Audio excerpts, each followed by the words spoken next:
Thursday Night Football is here. Monster game in the NFC West tonight between the Los Angeles Rams and the Seattle Seahawks. Donnie right side and Tom Vecchio. And away we go tonight, Tom. This could deal with the number one overall seed in the NFC. This ain't no chump game, people. We're ready to roll. Yeah, this is a massively important game, and everyone sees these playoff odds. The Rams, with a loss, their chance for the number one seed drops to 21%. So they've been sitting there, they're kind of cruising for most of the year. This is a massively important game, and they don't have Devontae Adams, and there are huge weather factors that we have to deal with.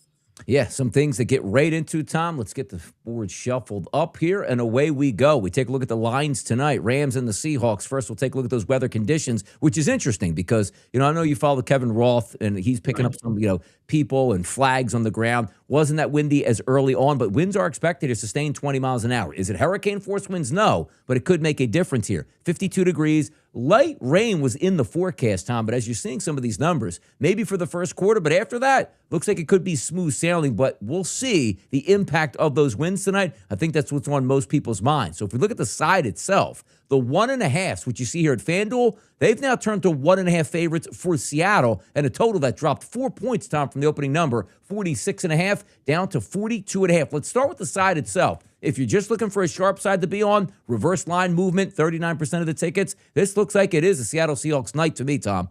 It does, and frankly, I wouldn't even play them with the points. If you like Seattle, I would just take the money line. Right, like minus 120 money line is totally fine.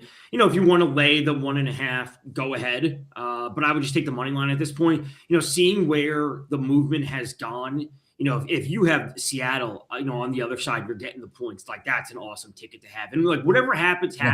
Even if they lose the game, so be it. But if you were that early on Seattle, getting the points at home on a short week in a divisional matchup, if you grab that at open, congrats. Also, if you grab the under 46.5, awesome ticket to have at this point. By the way, just looking at some, metrics and statistics, Pro Football Focus, I like to look at there. The Rams, number one defense overall rated here. The Seattle Seahawks, number 4. Both of these defenses, very, very good. But also brings up here that total, Tom, which did drop 4 points. A lot of sharp money on that under because you have some of those confluences, right? Short work week that you have this week, understandably, but also more important on top of that is what?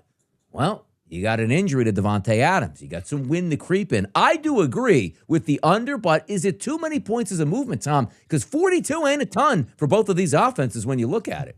It really isn't, and this is, kind of one of the things we discussed this morning. Like, if this game ends 23-20, I'm not going to be surprised, and you lose your bet at that point.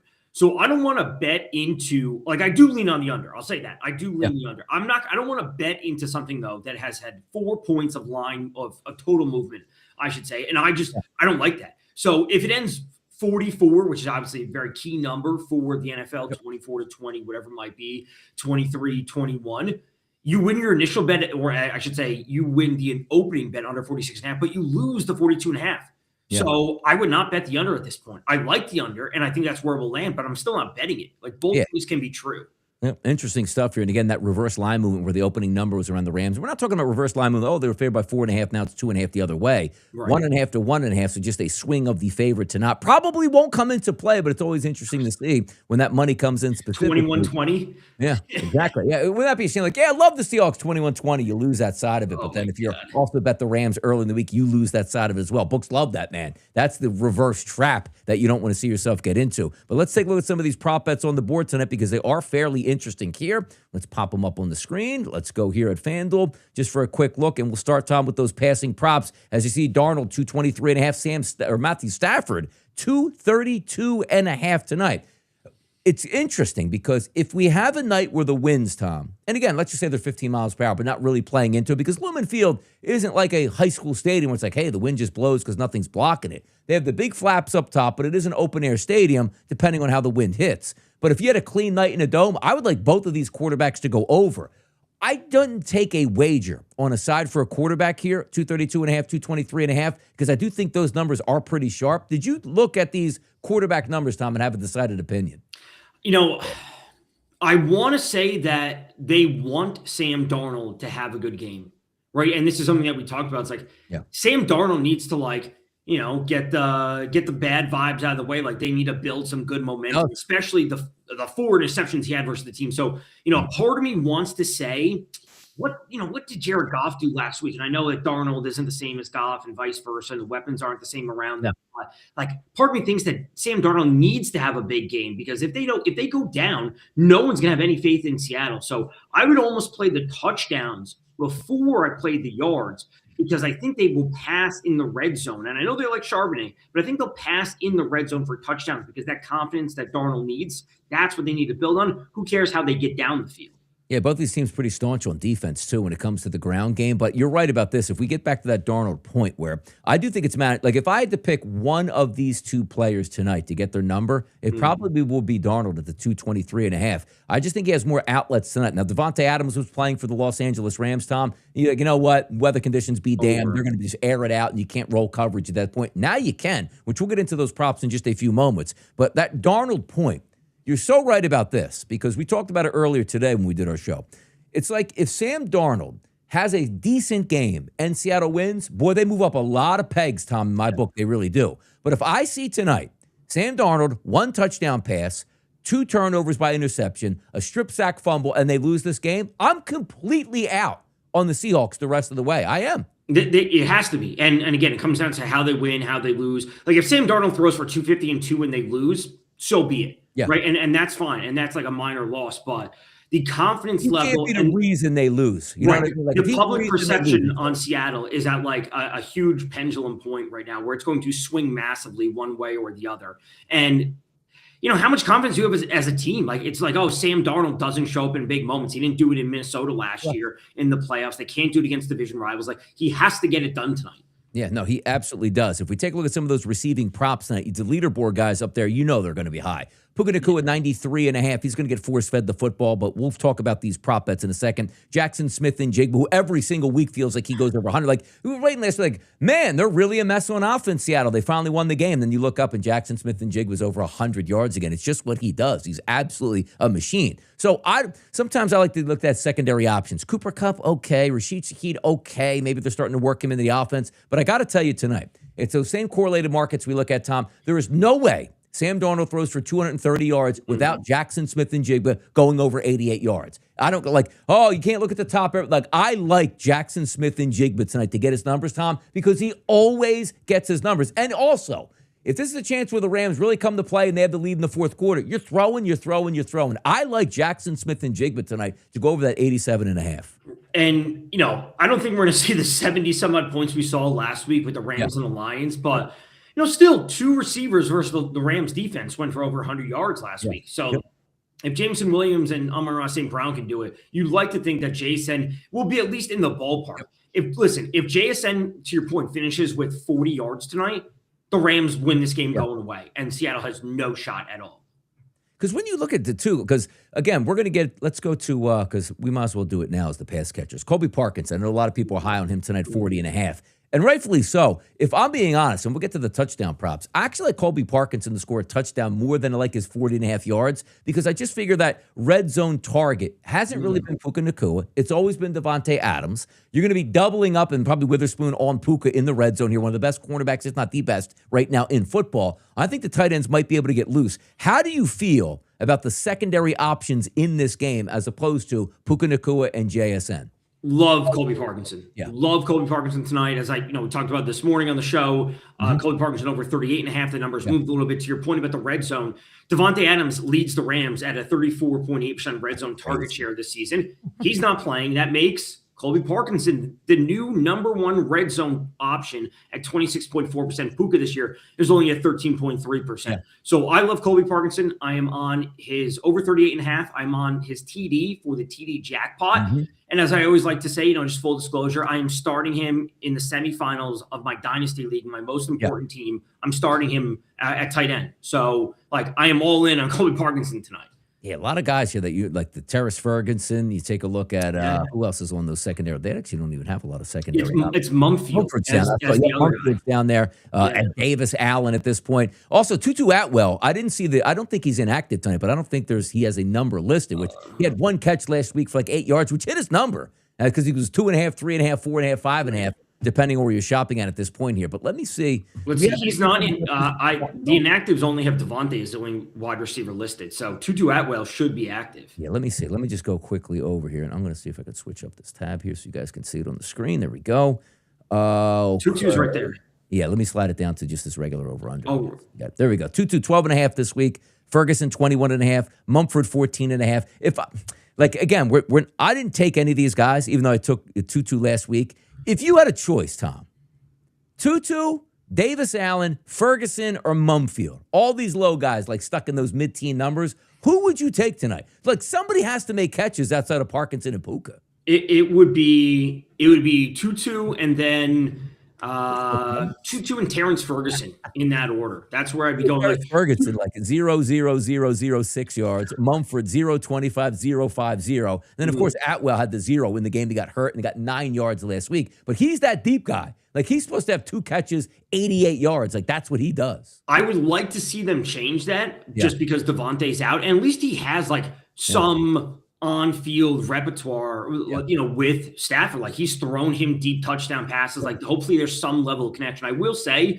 if Tutu goes over, like he's going to have 40 plus yards, right? So he's not just going to be going over his 12.5 wherever. The TD jackpot chop is asking. I'm on Colby Parkinson at plus 200. Yeah, I think it makes a lot of sense for him on that aspect of it there. But we're going to get to some of those touchdown props in just a second. Rushing props in this game. You got 4 legitimate threats tonight, which is nice. You're not like, hey, hopefully one guy gets 1 carry behind the starter. Kenneth Walker, the third, 45.5. Kyron Williams, 55.5. The 2 lead dogs on both of those teams. Then you drop down to the secondary options. Blake Corum, 36.5, and Zach Charbonnet, 35.5. Then the quarterbacks, you got Sam Darnold. Puka's an interesting one. Because without Devontae Adams, and you're looking for as much offense as you can out of Puka and trying to get him away from, let's just say, the best cornerback in football, that's an interesting one at 1.5. But for me, if I had to take a running back, which I didn't tonight, but it's a tough one, man. It just is. Like I just think Kyron Williams gets his when he gets his. I don't want to outsmart myself, but I didn't bet anything on any running backs tonight. I didn't bet running back yardage tonight. I will say, coming into the week, I was kind of keeping my eye on Blake Corum. That number has dropped from 38.5, which I saw yesterday. It's down to 36. Yeah. I just expected them to try and run the ball a bit more. Jonathan Taylor had some success last week. There's no Devontae Adams. It's a short week. It's a divisional matchup. But this would be the game that's like all hands on deck, and that's where a backup running back would come into play. I didn't bet it, but I think Corum has a legit shot to get there. Get to those touchdown props and have some fun tonight. Now, granted, sometimes you don't want to go a unit when you're betting multiple touchdown guys. Usually a unit on 1 or 2. I'm telling you, the 4-way is the way to go for me tonight. And if we go down now, and you could hold on now. Look at those odds change. Yeah, 175 and 190. I think this morning, Tom, we're at 180 or 185 apiece. Yeah, I played them both. Yeah, so they got 190, 175 for the running back combination for Seattle tonight, which, again, I like. And then if you're looking on the opposite side, Kyron Williams plus 135, and then you have Blake Corum at a plus 290 price, which I think Corum was 3-1 when we talked this morning, but still, really good price points for touchdown props. I love the double up. I think both of these teams legitimately can each run one in, and I would be surprised if it's Matthew Stafford or they give it to Puka Nacua down on the goal line. I think that's a cash prop. So if you went, quarter unit on each one of those, you're going to be profitable tonight because I do think 2 of those 4 get in the end zone tonight. It's really that simple. Like we talk about this all the time, RBI props, touchdowns, that double up with the wide receivers. I think it's a double up with the running backs. I'm playing Charbonnet and Kenneth Walker, both at same amount on both. And as long as one scores, we come out net positive. And I legitimately think 3 of those guys can score tonight, and at least 2 will be getting into the end zone. Yeah, and again, even if you said, you know what, Tom, this is the rare perfect game because if you just went wide receiver and said, I'm taking Jackson Smith and Jigba and Puka, they're both plus money as well. Like, I think there's a great chance that if you just went right down the line, you're going to get 1 touchdown out of Smith and Jigba or Nacua. You're going to get 1 out of the running back combination from Seattle and 1 out of the running back combination for the Rams. Like, this is one of those rare nights where I don't even think you're guessing, like, ooh, I hope somebody is getting the ball on the goal line, which is the running back for both of these teams. And those 2 guys are targets that need to be hit, and they're all plus money. Everybody's plus. It's like the teams are basically set up the same. It's like there's 6 main guys, 2 running backs on each side, 1 main receiver. You could look to a Colby Parkinson. You could look to a Cooper Kupp. But if you just kept it within the 6, I think you're golden tonight. And honestly, you can kind of go any which way you want, really. And I think you'll be fine. And take a look here. I'm just going to flip up this tab for Bet365. Let me just get a little magnifying glass on this. Pump it up to 150. Here's where we're going to scroll down. Rushing props here. Like, here's what you can do as well. If you think each team runs one in, Tom, half at minus 240, half at minus 260, parlay together. Doesn't matter who scores. You got Jackson Smith and Jigba running one in. It would cash that props market. Look at the rushing attempts props, Tom. For the LA Rams past couple games, 22, 19, 21, 36, and 29. So they would hit both of these numbers at 25.5. And then for the Seattle Seahawks, you have 35, 20, 32, 26, and 22 at 26.5. And look at these points, too. Usually these numbers, Tom, regardless, are 115, 120, 125 or higher. 105.5 for the Rams, 108.5 for the Seattle Seahawks tonight. I mean, a lot of those look good, frankly. Yeah. The half touchdown, parlay each for half touchdown, each a rushing touchdown. That gets you close to even money at minus 240, minus 260. Yeah. That I like. Like, that's what we should be seeing tonight. Listen, if Sam Darnold has 3 touchdowns and Matt Stafford has 3 touchdowns, I got to throw my hands up and be like, the weather meant nothing. The wind meant nothing, and they just threw the ball over, and so be it. And if I can come out still on Charbonnet or Walker, that's great. But the rushing touchdowns, if I lose on one of them, I don't consider that a bad handicap. I just lost the bet.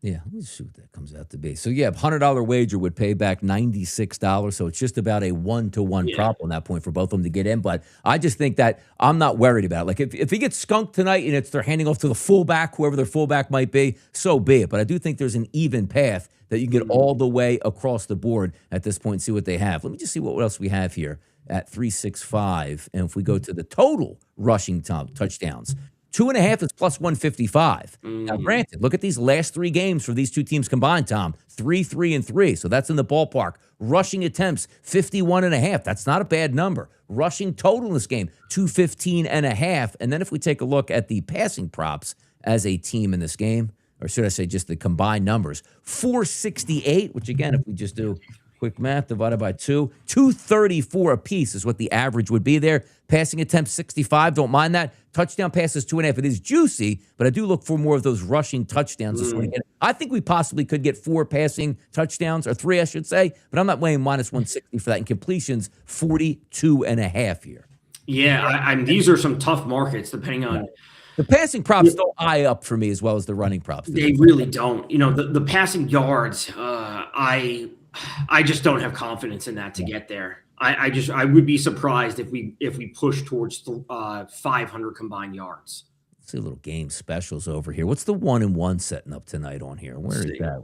1-and-1. But that's 1 rushing touchdown, 1 passing touchdown each hit. That's a lot. That's pretty crazy. 175-1 on that. Who knows? Like, if that weather isn't too bad, these teams could get after it. 1-and-1 tonight's plus 320. That's a really good price point. I think that's a really good price point tonight. And again, the effects of, we're talking about a 42.5 as opposed to a 52.5. That affects it, but that's as good as you're going to see with 2 competent offenses. It really is. I mean, normally we get those numbers sub 240. Yes, way low. Sometimes way lower. So, you know, that's actually not that bad. You're getting it over 3. So, 3 shot. I don't mind it. The 4 combined guys, looks like the lowest one is JSN, Kyron Williams, and Puka for 10-1. Then you got JSN, Kenneth Walker, and Puka. JSN, Kenneth Walker, and Kyron. Interesting numbers here. Which one would you rather have? Would you rather go with the opposite combination? Like, obviously, the lowest priced is JSN, Kyron, and Puka, but I almost want to leave Puka out of this. Like, where's the? I would no quorum. I would say if you could have JSN, one of their running backs, and that's part of the issue is that you're never going to get a fair number on. I wouldn't want quorum. 5. That's They're not giving you the combination that I want. Yeah, I know. I would want Charbonnet, JSN, and someone else, and Kyron. Yeah. Give me a little chopped up combo. All right, see what we got here tonight, Tommy. We still got the 1.5 as a favorite towards Seattle tonight, which I do like them. The 42.5 seems about right. It's one of those where I figure it's like if you bet it, the weather might screw you. Like, oh, the weather's really bad. Then you tune on and say, wait a second. The bear looks like the wind's whipping, not even whipping, and there's no rain. We should get a clean night. I'm going to stay away from that. But I do like the touchdown props that we went over, both backfields for each side. And even if you wanted to combine it for like a mega shot, you throw in the wide receivers on each side as well. But I really like JSN to go over as a receiving prop as well, Tom. What are you looking at tonight? Colby Parkinson, over 38.5 receiving yards. That line has moved. Again, we have seen the Seahawks defense struggle versus tight ends specifically. They've allowed 952 receiving yards to opposing tight ends. That's the fourth most in the league. Parkinson has a 3.4 ADOT, average depth of target. That is super low. The wind could be an issue. Quick passes, no Devontae Adams. There should be extra target share. Going to Colby Parkinson. I lean on the under. I lean on Seattle. But, man, that 42.5 is super tough knowing that a 46.5 was out there earlier in the week. It is. Ready to roll tonight, see if we can have some fun. It is a shame that we do have some windy conditions. Got to be all over 2 touchdown passes for these guys. I really would be. And again, the 2.5s would be 3.5, but you probably get a little bit plus money. There'd be a 4 touchdown pass in this game. I truly believe that would happen. Just a little bit scared of the wind, which might be a good factor here where you watch it play out, get a feel for it, and if the winds are dying down, maybe you can climb in. The winds are supposed to die down as the game goes on. That was one of the reports from Kevin Roth, that it's going to start off bad, not a whole lot of rain, and then it'll actually get lighter in wind as the game goes on.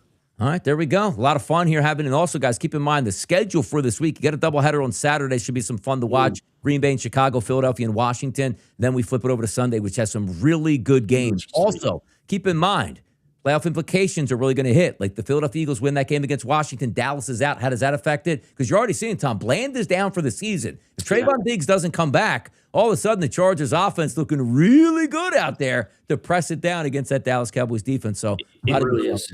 Yeah, we're in for a great final few weeks of the season. That we are. And that'll do it for the show tonight. We'll see you guys on Sunday. Enjoy, cash in some tickets, and we'll be back.